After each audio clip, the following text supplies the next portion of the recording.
Hi friends, my style home మేకర్కి స్వాగతం. ఇలా టమాటా చారు చేస్తున్నా. వాటి కోసం ఉల్లిగడ్డలు, పచ్చిమిరపకాయలు, కరివేపాకు, కొత్తిమీర కోసి పెట్టుకున్న తర్వాత గిన్నెలో 2 పావుల నూనె పోసుకొని ఆవాలు, జీలకర్ర వేసి ఉల్లిగడ్డలు వేస్తున్నా. తర్వాత టమాటాలు కూడా పెట్టుకున్నా.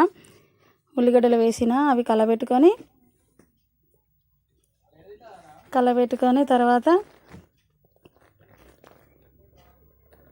చూడండి, కొంచెం మబ్బుగా ఉంది వీడియో తీస్తుంటే, ఎందుకో మొత్తం కలబెట్టుకొని తర్వాత ఏం చేయాలంటే ఉడకబెట్టుకునే టమాటాలు మిక్సీ పట్టినమాట. అలా ఉండకుండా మిక్సీ పట్టుకొని పక్కా పెట్టుకున్న. తర్వాత 4 కోడిగుడ్లు కూడా ఉడకబెట్టి వేసిన. ఎందుకంటే టమాటా చారులా కోడిగుడ్లు బాగుంటాయని 4 కోడిగుడ్లు వేసిన. ఉప్పు, కారం, పసుపు, అల్లం, గరం మసాలా, తర్వాత పసుపు వేసేసి తర్వాత కొన్ని టమాటా గుజ్జులు ఉండే నీళ్ళు పోసేసి తర్వాత టమాటాలు కూడా మిక్సీ పెట్టేసి దాంట్లో పోసేసిన. చూడండి, మిక్సీ పెట్టిన తర్వాత అడుగున మిక్సీని కడిగినట్టు ఆ నీళ్ళు కూడా దాంట్లో పోసేసిన. చూడండి, టమాటా చారు అవుతుంది.